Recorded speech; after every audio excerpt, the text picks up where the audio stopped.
Morning, boys and girls. Today we are reading Where the Red Fern Grows, Chapter 14. A few days later, on his way back from the mill, one of the Hatfield boys stopped by at our place. He told me my grandfather wanted to see me. It was unusual for Grandpa to send for me, and it had me worried. I figured he wanted to talk to me about the death of Reuben Pritchard. I always enjoyed talking to my grandpa, but I didn't want to talk about Reuben's death. Every time I thought of him, I relived the tragedy, horrible tragedy, all over again. After a practically sleepless night, the next morning I started for the store. I was walking along in deep thought when little Ann zipped by me. She was as happy as a young gray squirrel. She wiggled and twisted, and once she even barked at me. I looked behind me. There was old Dan trotting along. He stopped when I turned around.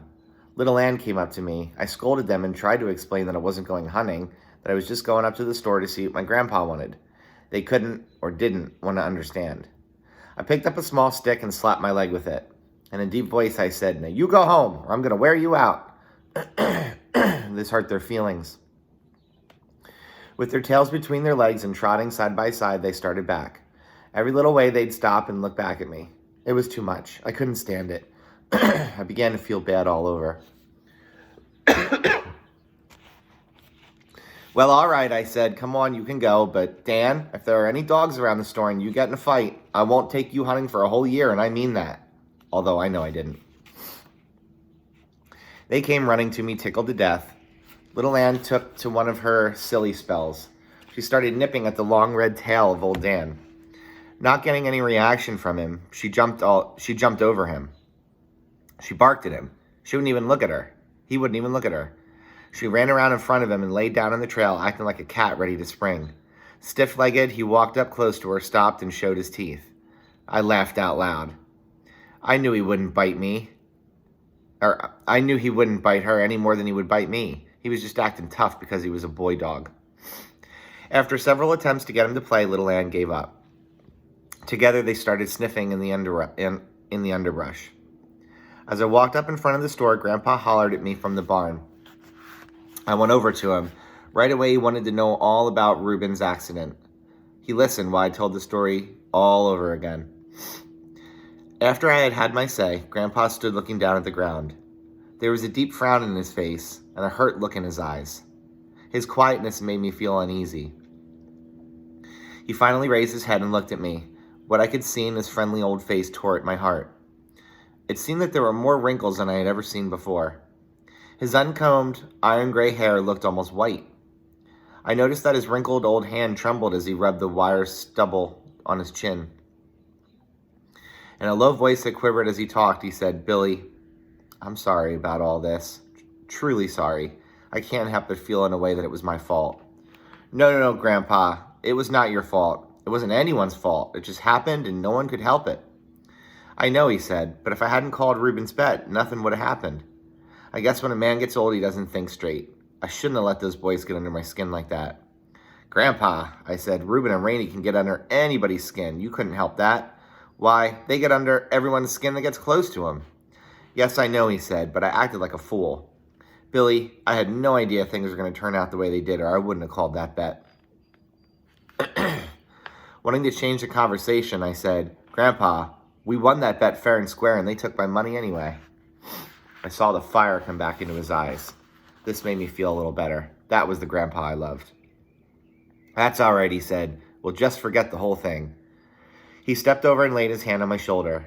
In a solemn voice, he said, "We won't talk about this again. Now, I want you to forget it ever happened because it wasn't your fault." "Oh, I know, it's hard for a boy to ever completely forget something like that. All through your life, you'll think of it every now and then, but try not to let it bother you. And don't you ever feel guilty about it. It's not good for a young boy to feel that way." I nodded my head, thinking if people would just stop questioning me about Reuben's death, maybe I could forget it. Grandpa said, "Well, the accident wasn't the only thing I wanted to talk to you about. I've got something else. Something I think will help both of us forget a lot of things." The twinkle in Grandpa's eyes reminded me of what my father had said. "Seems like that old man can cook up more deals than anyone in the country." I don't care how many deals my grandpa cooked up. He was still the best grandpa in the whole wide world. "What have you got?" I asked. "Come over to the store," he said, "and I'll show you." On our way over, I heard him mutter, hope this doesn't turn out like the last ghost coon hunt, or like the ghost coon hunt. On entering the store, Grandpa walked to the post office department, and he came back with a newspaper in his hand. He spread it out on the counter. Pointing with his finger, he said in a loud voice, Here, right here. I looked. In large black letters read, Championship Coon Hunt to be held. My eyes popped open. Again I read the words. Grandpa was chuckling. I said, Boy, if that isn't something, a championship coon hunt. Wide-eyed, I asked. Where are they having this hunt, and what does it have to do with us? Grandpa was getting all excited now. Off came his glasses, and out came the old red handkerchief. He blew his breath on the lens and polished them. He snorted a time or two, reared back, and almost shouted, Do with us? Why, it has everything to do with us. All my life I've wanted to go to one of these big coon hunts. I've dreamed about it, and now the opportunity has come. Yes, sir. Now I can go, he paused. That is, if it's all right with you. I was dumbfounded. I said, All right with me? Why, Grandpa, you know it's all right with me, but what have I got to do with it? Grandpa was so excited I thought he was going to burst a blood vessel. Talking excitedly, he said, I've got it all fixed, Billy. We can enter old Dan and little Ann in this championship hunt. I was so surprised at what Grandpa had said I couldn't utter a word. At first I was scared, and then a wonderful feeling came over me. I felt the excitement of the big hunt as it burned its way into my body. I started breathing like I had been running 100 miles. After several attempts, I croaked, Can just any dog be in this hunt? Or Grandpa almost jumped as he answered, No, sir. Not just any hound can be entered. They have to be the best, and they have to be registered, too. He started talking with his hands. Pointing to a chair, he said, Here, sit down, and I'll tell you all about it. Grandpa calmed down a little bit and started talking in a serious voice. Billy, he said, it takes some doing to have a set of dogs entered in this hunt. I've been working on this for months. I've written letters on top of letters on top of letters. I even had several good friends in town helping me. You see, I've kept a record of all the coons your dogs have caught, and believe me, their catch is up there with the very best of them. Now, I already paid the entry fee and everything is fixed. All we got to do is go. Entry fee? But how much did it cost? I asked. You let me worry about that, he said. Now, what do you say? Want to give it a whirl? I understand the winner receives a gold cup, and you never can tell. We might just come home with it. We have as good a chance as anyone else, I think. Grandpa had me so worked up by this time, I didn't think anyone else had good hounds but me. I reared back and blurted, It's all right with me, Grandpa. Just tell me what to do. Grandpa flew out of gear like a Model T Ford. He slapped the counter with his hand. In a pent-up voice, he said, That's my boy. That's the way I want to hear a coon hunter talk. With a questioning look on his face, he asked, Didn't I see your dogs with you when they came up? Yes, they followed me, I said. They're outside. Well, call them in, he said. I got something for them. I called to them. Little Ann came into the store walking like she was scared. Old Dan came to the door and stopped. I tried to coax him in. It was no use. My dogs, never being allowed in the house, were scared to come in. Grandpa walked over to a hoop of cheese and cut off 2 chunks about half the size of my fist. He walked to the door, talking to old Dan. What's the matter, boy? He said, You scared to come in? Well, that shows you're a good boy. He handed him a piece of the cheese. I heard it rattle in his throat as he gulped it down in one bite. Grandpa came back and sat little Ann up on the counter. He chuckled as he broke the cheese up in small pieces and fed it to her. Yes, sir, he said.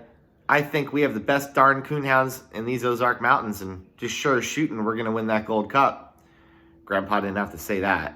The way I was feeling, I already had the cup. All I had to do was go and get it. Finished with his feeding of little Ann, Grandpa said, Now, let's see. The hunt starts on the 23rd. That's about, well, let's see. This is the 17th. Counting on his fingers, he finally figured it out. That's 6 days from now, he said in a jubilant voice. I nodded my head. We can leave here early on the morning of the 22nd, he said, and barring accidents, we should make the campground in plenty of time for the grand opening. I asked how we were getting there. We'll go in my buggy, he said. I'll load the tent and everything the night before. I asked him what he wanted me to bring. Nothing, he said, but these 2 little hounds. And you be here early. And I believe I'd let those dogs rest because we want them to be in tip-top shape when we get there.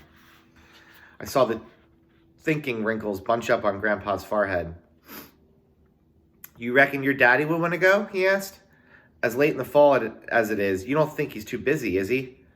No, our crops are all gathered, I said. We've been clearing some of the bottomland, but that's almost done now. Well, ask him, he said. Tell him I'd really like to have him go. I'll ask him, I said, but you know how Papa is. The farm comes first with him. I know, Grandpa said, but you ask him anyway and tell him what I said. Now, it's getting late and you better be heading for home. I was almost to the door when Grandpa said, Wait a minute. He walked over behind the candy counter and shook out one of the quarter sacks. He filled it to the brim, bounced it on the counter a few times, and then dropped in a few more gumdrops. And with a twinkle in his eye and a smile on his face, he handed it to me, saying, Save some of this for your sisters now. I was so choked up I couldn't say anything. I took it and flew out the door, calling to my dogs. On my way home, I didn't walk on the ground. I was way up in the clouds, just skipping along. With the song, I told the sycamore trees and the pop-eyed gray squirrels how happy I was. Little Ann sensed my happiness. She pranced along the trail. With a doggish grin on her face, she begged for a piece of candy, which I so gladly gave to her. Even old Dan felt the pleasant atmosphere. His long red tail fanned the air. Once he raised his head and bawled. I stood still and listened to the droning tones of his deep voice. The sound seemed to be trapped for an instant in the thick timber. It rolled around under the tall white sycamores, beat its way through the wild cane, and found freedom out over the clear blue waters of the river. The sound, following the river's course, rolled like the beats of a jungle drum. As the echo died away in the distance, silence settled over the bottoms. The gray squirrels stopped their chattering. The wild birds quit their singing. I stood still. No sound could be heard. It seemed that all the creatures of the wild were holding their breath. I gazed up at the towering heights of the tall trees. Not a leaf was stirring.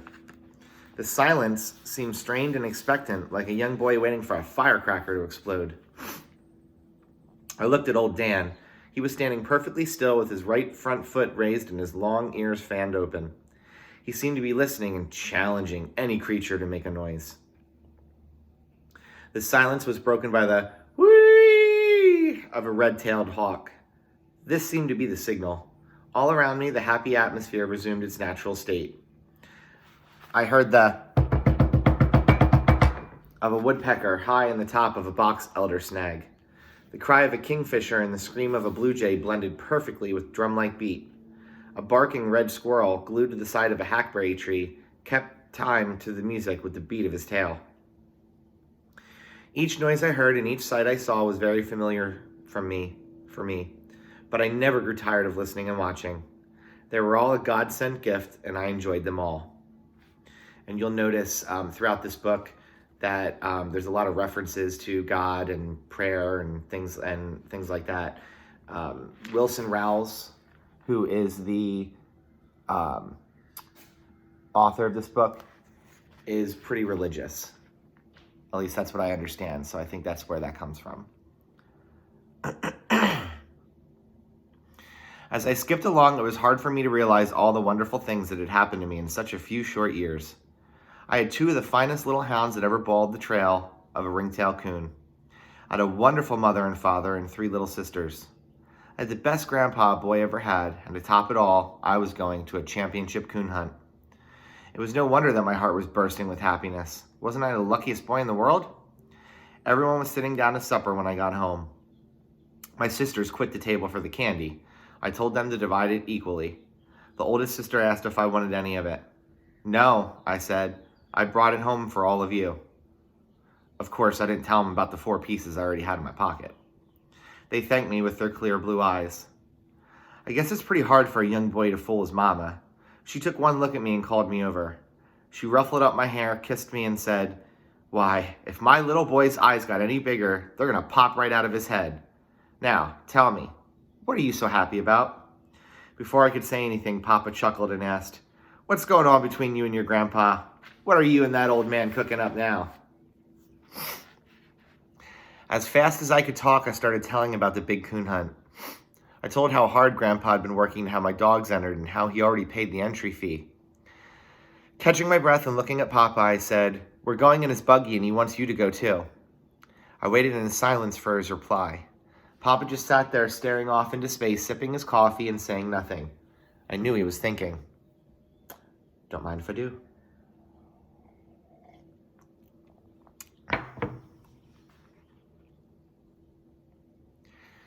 In the silence, I was sure I could hear my heart thumping.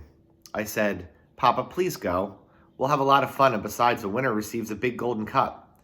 He scratched his head and said, "Billy, I'd sure like to go, but I don't see how I can with all this work around here."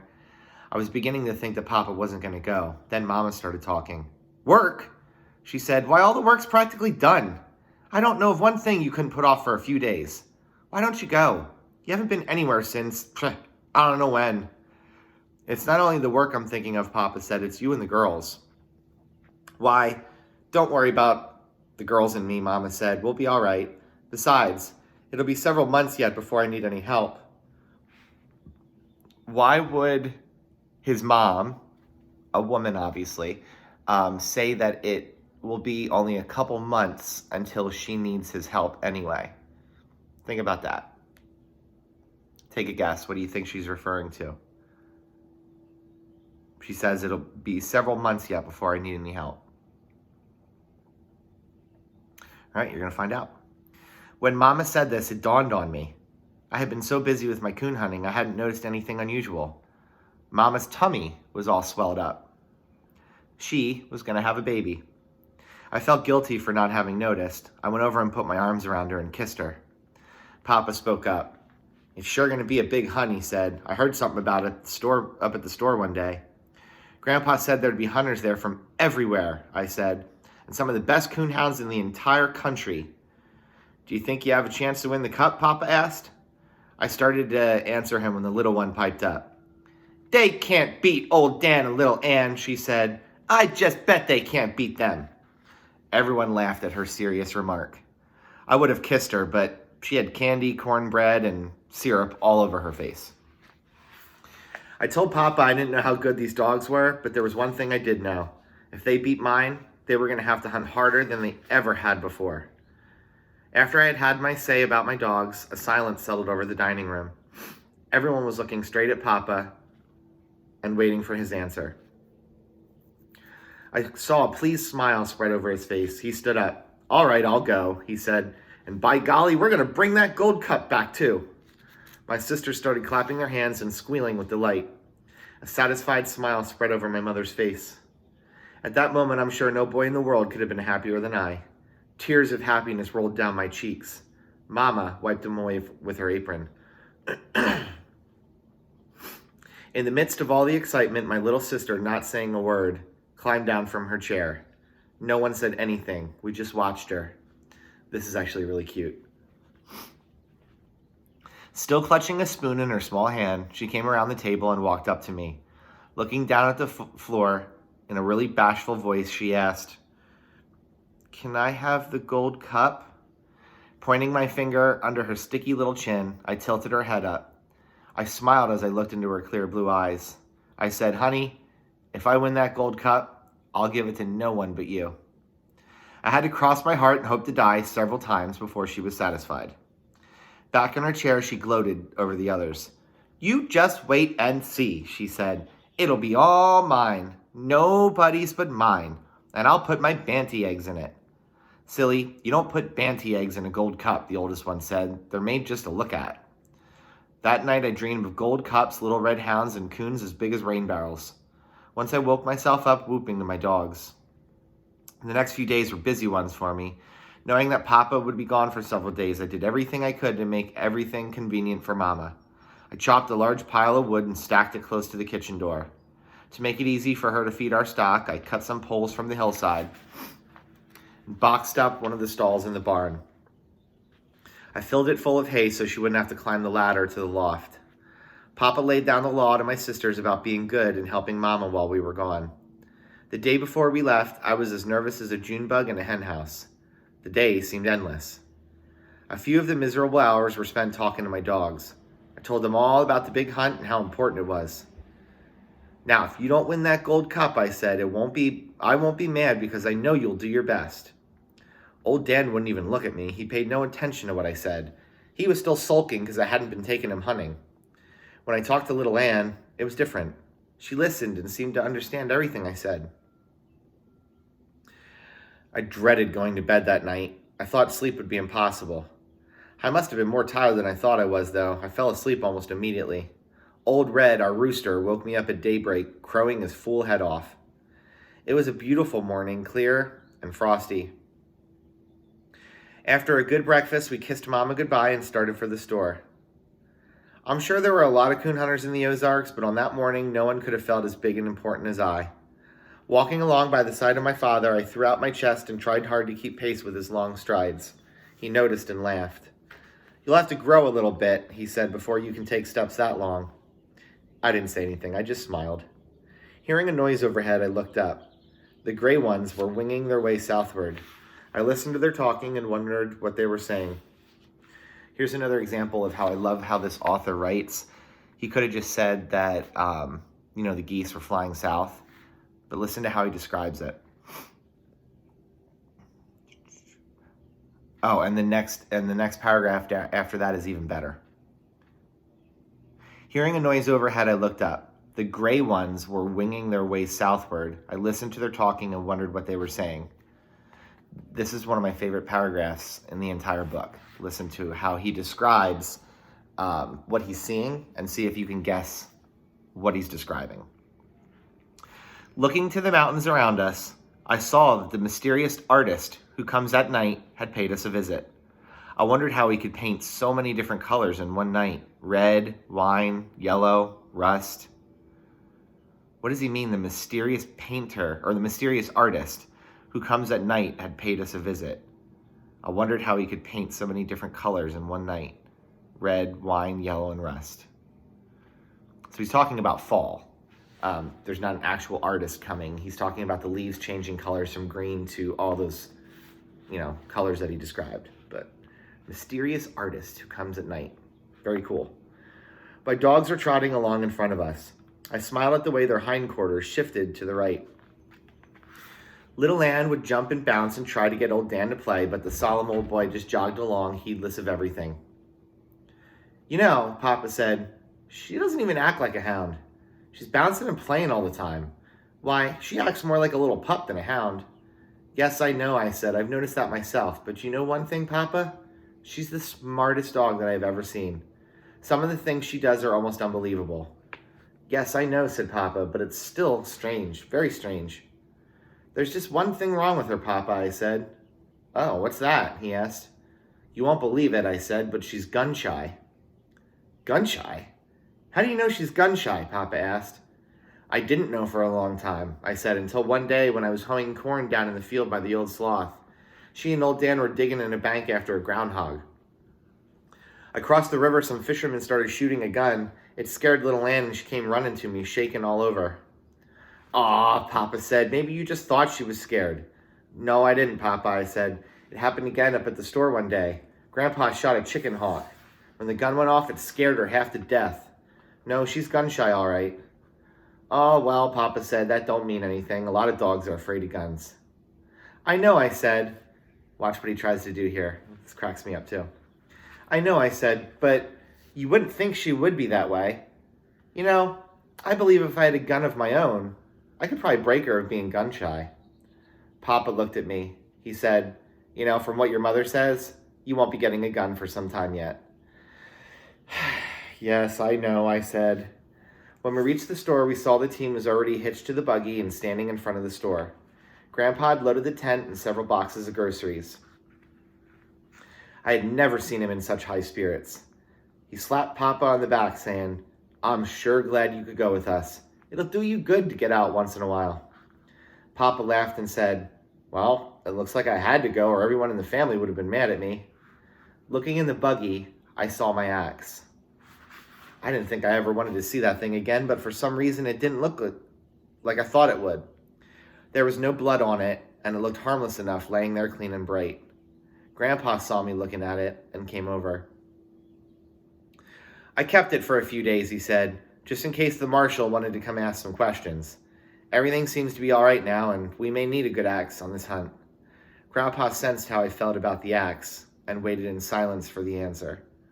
The excitement of the hunt was so strong in me, even the sight of the axe brought back only a fleeting remembrance of Reuben's accident. I said, yes, we will need one. Besides, it's a good one. There's no use in throwing it away. Grandpa laughed, reached over, and screwed my cap around on my head, saying, that's the boy. That's what I wanted you to say. Now you better go to the barn and get some hay to make a bed in the buggy box for your dogs. Nah, Grandpa, I said, they can walk. They don't ever get tired. Besides, they're used to walking. Walk! Grandpa almost shouted. They're not going to walk. No, sir, not if I can help it. You want them to be footsore by the time we even get there? Papa chuckled and said, he's right. We can't win a gold cup with two sore-footed hounds, can we? Of course not, Grandpa said. Now, you go get that hay like I said. As I turned to go to the barn, I couldn't help but smile. It made me feel good to have my Papa and Grandpa so concerned about my dogs. I had only taken a few steps when Grandpa said, oh, wait a minute. Watch this. So it's kind of funny what he does. Walking up to me and glancing toward the house as he did, he whispered, in that empty barrel in the harness room, there's a jug of corn liquor in there. Cover it up in the hay so your grandma won't see it, and bring it back with you. So, just in case you're wondering what that's all about, obviously Grandpa must like to drink and alcohol, and I don't think Grandma likes it too much, and he wants to take some along for the hunt, so he's like whispering and he's saying, go get that jug that's in the barrel and cover it up with hay and make sure Grandma won't see it. So he's like scared of getting in trouble with his wife, Grandma. With a twinkle in his eye, he said, you never can tell when we need some medicine. I knew my father wouldn't drink any of the liquor, but if Grandpa wanted to take along a whole barrel, it was all right with me. Just when I thought we were ready to leave, Grandma came bustling out. And here he gets really nervous. Grandpa got nervous. He whispered and asked me, psst, did you hide that jug real good? I nodded my head. Grandma handed Grandpa a pair of long-handle underwear and a scarf, saying, I knew you'd forget something. Grandpa snorted, but there was no use in arguing with her. She started picking around in the groceries, asking about salt, pepper, matches. Nanny, we've got everything, he said. You must think You must think I'm a baby and don't know how to pack a grub box. A baby? Grandma snorted. You're worse than a baby. At least they have a little sense. You don't have any sense at all. An old codger like you chasing after coons all over the hills. At her biting remark, I thought Grandpa was going to blow up. He snorted like Daisy, our milk cow. I crawled up in the buggy box with my dogs and hung my feet out. Grandma came over and asked me about warm clothes. I told her I had plenty. She kissed me goodbye, and we were on our way. It cracks me up thinking about this, older couple, Grandma and Grandpa, that are, bickering back and forth about stuff. I don't know why. It just cracks me up. All right, so tomorrow we'll read chapter 14. I'll see you guys tomorrow.